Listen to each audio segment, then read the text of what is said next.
Bata pa lamang kami ni Bongbong.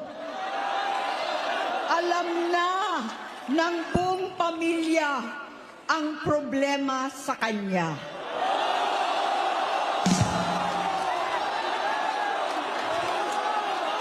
Sa totoo lang, mababasa naman ng lahat ang mga testimonya ng aking ama patungkol sa kanyang ugali at gawain. Noon, dahil may tatay pa kami, hindi ko pa siya responsibilidad.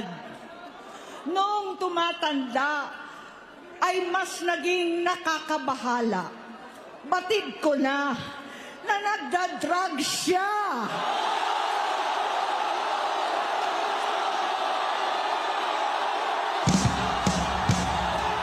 Nalaman ko at ng pamilya, nalaman ng pamilya, seryoso ito. Minsan, kami ng Presidential Guard at Metro Gompa ang naglilinis tuwing nagpa-party po sila.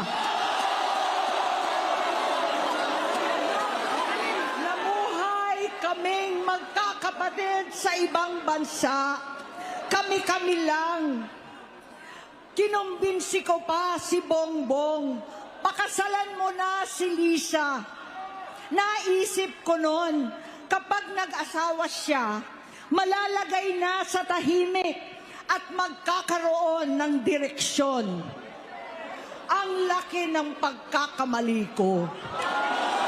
Mas lumala ang kanyang pagkalulong sa droga.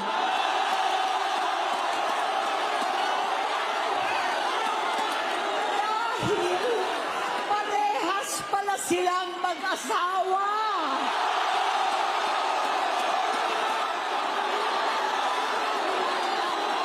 Naging gobernador siya ng Ilocos. Alam ng mga tao doon na halos hindi siya pumapasok. Tuwing kukumprontahin ko siya, ay nagsasabi siyang magbabago na siya, aalisin na niya ang bisyo. Hanggang sa may nagsumbong na naman sa akin na sa paggising pa lang sa umaga, kasabay ng almusal, marijuana pala.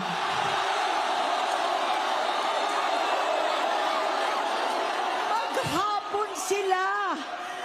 Lahat sila nagiinuman at gumagamit ng cocaine.